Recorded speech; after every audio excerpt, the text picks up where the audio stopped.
What's going on, everybody? TheKennyDubz here with another Mega Man X Dive offline video. So today, I'm going to be covering something I should have covered a long time ago. I kind of just forgot to cover it way back when. Gonna be talking about the best weapons to start off the game with for the early game portion of the game. Before we get too far into this, though, if you'd like to get Mega Man X Dive for yourself, you could do so over at Nexus GG. I'll leave a link in the description to my Nexus GG store. You can get Mega Man X Dive. There are also other various games as well, like Monster Hunter World, Monster Hunter Rise, and things like that. And if you get them over there from my Nexus GG store, that helps support me in the process. So I'd appreciate it if you could go ahead and get them from there. Now, moving on.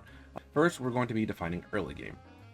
I'm going to be defining early game as the weapons that you have available to purchase from the store before 10-6. So we'll come over to the story. I'm picking 10-6 in particular because that is a specific breakpoint where more things unlock, but also that's about halfway through the story, so I can't really talk about things for early game if they're available after this at this point, right? Because 10-6 is about halfway through the story, so that is what's going to be defined as available for early game. And just as a quick reminder, you can get new weapons or new characters by clicking the store icon, coming over to weapon, and then checking out the general or the limited tab here. I'm gonna have everything unlocked because this is my save that's completed the game. So I'm past 10-6, I believe. 10-6 stops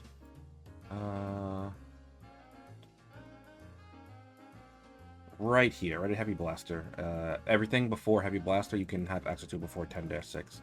And for the limited weapons, you get the Destructive Laser and Sabotage of Thunder before 10-6.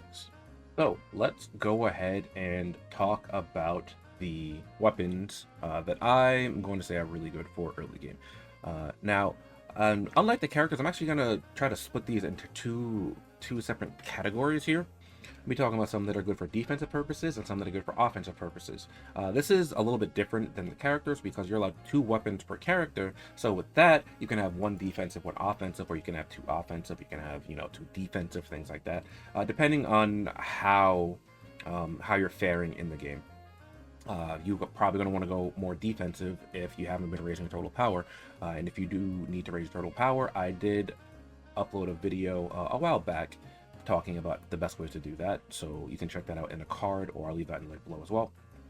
So one of the first weapons we're going to talk about here for defensive, I'll get early game weapons, the Snowy Spray Gun. Now, the Snowy Spray Gun, for those of you that played the online version of the game, you should know all about this little guy right here. For defensive purposes, the most important thing is the Breeze Shield here. As you can see, when a weapon runs out of energy, acquires a shield that can withstand 131% attack damage. So a nice little shield there. All you have to do is just deplete your, deplete your ammo to get that. It also has HP increase as well, so you get a little bit more HP during that. So it's not too bad. It also has make things chillier, which isn't really all that great defensively. Because you still have to get pretty close to this weapon, but what it does is it slows down the target. So in theory, I guess if you're getting run down by something, you can slow them down, but it doesn't really matter all that much in this game mode anymore. The next weapon I'm going to cover is the Extraordinary Mortar. Again, another weapon those of you who played the online version will recognize. The Extraordinary Mortar is pretty good because defensively it has quite a few things that are actually quite helpful. More important things, gain a shield every 10 seconds after being hit. Once to understand 32% attack damage, not that great of a shield, and this is every 10 seconds when being hit. So what that means is, every 10 seconds after you get hit, you can gain a shield, and then this ability goes on cooldown for the next 10 seconds. Now, one of the things that also makes this good is the Arm Destruction. After hitting, there's a chance to weaken the target, reducing target's attack by about 19%. The attack, I'm going to refer to this as attack crush from here moving forward. This inflicts attack crush, so that means they deal less damage to you, which is very, very nice. And now you see it has a chance here. That'll be helpful with the rate of fire increase, because more shots fired means more chances to trigger this. I'm not sure what the chance to trigger this is. I wish they would tell us. But you can also go ahead and roll for the hidden skill Homeopathy Adaptability, which when your HP is 50% or higher, reduces the damage you take by 10%. So this is a pretty decent weapon to have you know, defensively early game as well. All right, for the next weapon, we'll be talking about the Crimson Scythe here. Now, this one can kind of be defensive, can kind of slot into defensive or offensive categories. Wasn't really sure where to put this, but I did want to mention this here. So it has HP increase, which, you know, is good. You get more HP. But the main thing here for this one is not HP amplification, HP absorb. When you defeat a target, you recover HP equivalent to 20% of your attack once every 8 seconds. So this is like the Batten M501 card, I believe the numbers are, but a bit more potent. Every 8 seconds, you can just go ahead, KO an enemy, and you get healed. Very, very nice there. So there's that. And for the offensive portions of this one, because we already talked about the defensive HP and the healing there, when you knock out a target, you get a damage enhancement. Now this says knocking down. I'm not really sure why it says knocking down. It means KOing, you know, a target or an enemy, like a mob or something, right? So like I said, I don't know why knocking down. They could just say KO, destroy, you know, what have you. Maybe it was for, sorry, I had my mic there. Maybe it was because of the PvP that could like knocking them down. I don't know, but knocking down sounds like it's some kind of like status effect or something. Outside of that, I have access to output optimization when energy is above. Sorry about that. It started raining really hard. I don't know if you can hear that, but if you can, I apologize. I can't do anything about that. But optimization increases damage output when energy is above 50%. Leaping Blade, increase damage to Leaping Blade, so you jump in the air and attack. There's that. And if you're going more offensively, you can actually use the CDR device so that you can have the weapon uptime more frequently. Finally, we'll talk about the Fensive Specialty for the defensive weapons here. Fensive Specialty is a pretty interesting weapon, as you see here. It has its own little unique kind of like animation. It's worth noting that this is only available through the Events tab, so you're going to need to be doing events and getting the tickets for that, so that you can exchange for this weapon. However, this weapon is quite nice because it offers you healing. It's a bit weaker than the Crimson Scythe. It's only 18% and it's only once every 10 seconds as opposed to 20% once every 8 seconds, but being a B rank weapon kind of makes sense. Aside from that, it has the post-workout meal, which gives you a defense enhancement status, reduces damage taken by 36%, so another good thing to have on a defensive weapon. Aside from that, HP increase and defense increase. So that's it for the Fensive Specialty. All right, moving on to the weapons for offensive picks. This one was a little bit harder because technically every weapon can be used offensively because they all do some form of damage. So I just tried to pick out a few early game that I think would be helpful for that. So first up, the Essence of the Abyss. Here, this is a sprayer type weapon. The range on it is kind of short. However, offensively, it packs a Destroy Armor passive, which I'll be referring to from here onwards as Armor Crush for the status. Armor Crush, we can target defense, increase the damage taken by 34% for this. So you deal a lot more damage once this has been inflicted here. Aside from that, has a little slight power increase, improves the rate of fire and energy. Devour shoots out dark spheres. Oh, I'm sorry. Dark sphere here releases more projectiles that can attack, and Devour increases the chance of them triggering by 20%. And here we have Armor Corrosion, increases the chance to trigger destroy armor by 100%. Now, unfortunately, this isn't increasing it to 100%. This is just basically doubling the fire rate of it. But I don't really know what the fire rate is because they won't tell us. There's also the Defense Crush. Special attack, so you deal more damage when you're hitting a target that's in defense crush status.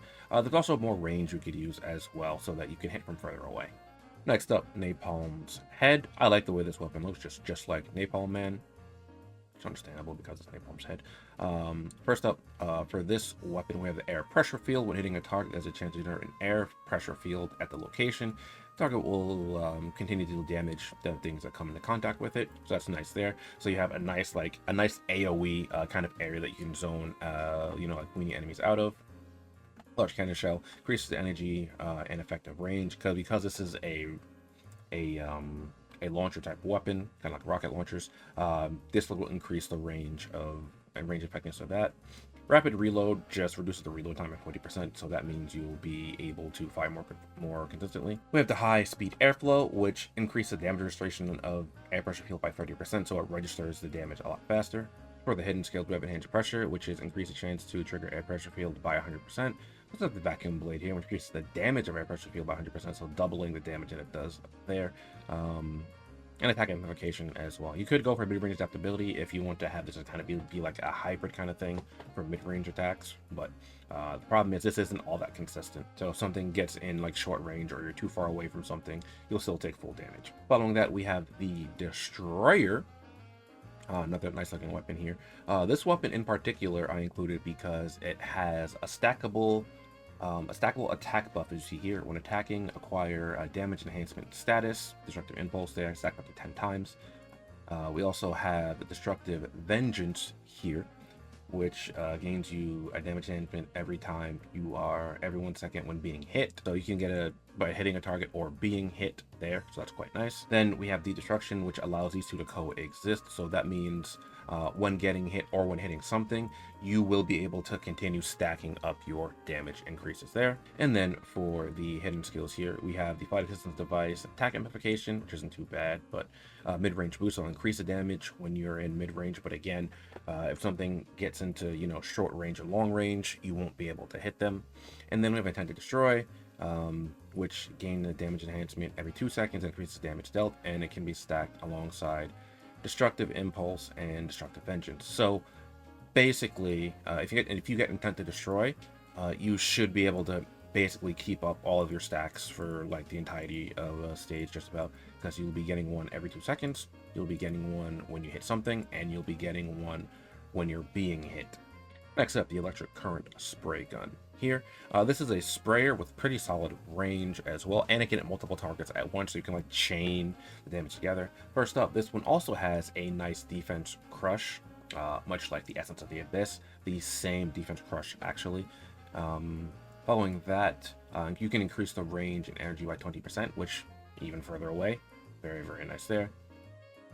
Then you can increase the chance of weakening of crushing defense, but again, I don't know how much that actually is, but being able to increase or more consistently land the defense crush is very, very nice there. Power increase there, which isn't too bad. And then here you can get a 50% range increase, so you can just hit from further away and be kind of safer. I kind of like this one a lot because this weapon already has quite a long range, so you can just hit from even further away with your armor crush, and then you can just start firing off powerful skills depending on which character you're using, and deal massive damage. Following that, we have the Demon Blade Muramasa. This is a melee weapon.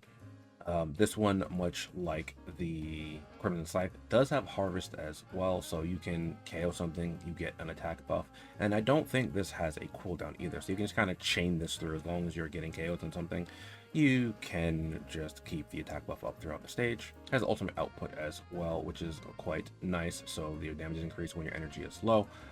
Curse, which isn't too bad. This is more of like a niche thing, something I actually forgot to mention with some of the other weapons. Some characters actually get benefits for when a target has a specific status effect on it, so maybe they're poisoned or slow to have armor crush or attack crush, things like that on them. So things like this can help amp your damage up on specific characters. It just depends on which character you're using. As for the hidden skills here, you have access to slow special attack, which if your target is slowed, you do increase damage by 14%. Punishment, which increases the effect of Harvest by 40%, so instead of a 20% buff, it's going to be a 25% buff. High speed energy recharge just increases the recharge speed, and crit amplification increases the crit damage you deal with this weapon. So all these are pretty good offensively, so you just pick whichever one you like the most, really. High speed recharge I think is probably the best out of these, just because you'll have more uptime with this one, so you won't have to worry about waiting around too much longer for the weapon to recharge. Following that, we have the Doom Blade. For the Doom Blade here, we have crit increase, which isn't too bad. Then we have a rather modest armor crush here at 18%. Unfortunately, it's quite a bit lower than the other armor crushes, which is kind of weird because you have to be a lot closer with this weapon. Because it's a melee weapon. However, you also have a ranged option as well with your slash waves here. So that's pretty good there. Output optimization as well, increased damage when above 50%. And here you also have a few different skills you can pick from. Output optimization, when above 80%, damage increased by 10% is an option. Boss killer, if you're fighting bosses, you'll deal 12% more damage. And clone reduction device, when you exhaust your weapon energy, reduce cooldown time by 50%, which is probably the best thing to go for here because that increases the overall uptime you have on this weapon. All right, and for the limited weapons here, Savage Tusk of Thunder, Alex weapon in the online version of the game, but the offline version, it has Trojan Horse. So every 3 seconds, you can shoot out a Trojan Horse, which will inflict defense crush on the target. Defense crush is quite mediocre. It's even lower than Doom Blades, but this weapon's high rate of fire, and ammo, the amount of ammo it can hold, that'll be pretty decent. Then we have the upgrade to Trojan Horse, becomes every 2 seconds, increasing the duration of the defense crush even longer. It also has power increase, which is quite nice as well. Improved energy shot as well to increase the energy and the rate of fire. And then following that, you have the defense crush special attack, or the boss killer should you really want to try that out versus boss targets. Now I do want to throw a few honorable mentions in here as well. The biochemical buster. Biochemical buster is a pretty decent weapon as well. It's a buster type weapon, so characters that can use busters efficiently can use that. But one of the things that's about this weapon, aside from it, shooting poison, is toxic scatter shot and out of control. So that means if you're close enough to a target, you can hit multiple times with one buster shot, which is quite nice. This weapon also has access to boss killer as well. You can also go with rapid reload because that will again increase your uptime. Or if you really want to, you can increase the effect of the toxin, but honestly, I think that one's pretty bad.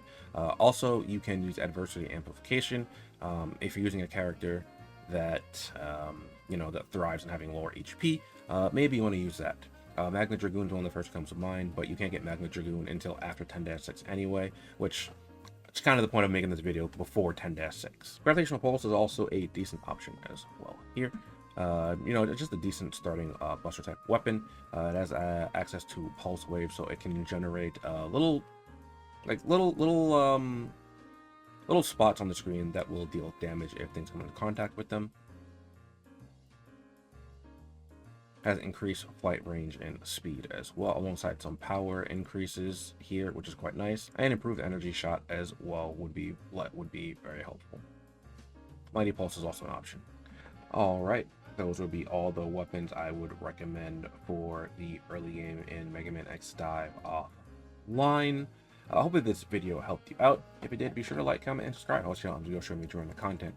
Maybe if there's any weapons that I missed that you think would be good for early game again before finishing 10-6, let me know in the comments down below. Until then, I'll catch you guys next time. Later. Real quick, right before the video ends, I want to give a shout out to my patrons and those of you guys joined as YouTube channel members. Thank you for supporting me monetarily. If you'd like to support me monetarily, you can find information down below on how to do that while getting some extra benefits in the process. And I'll catch you guys next time. Later.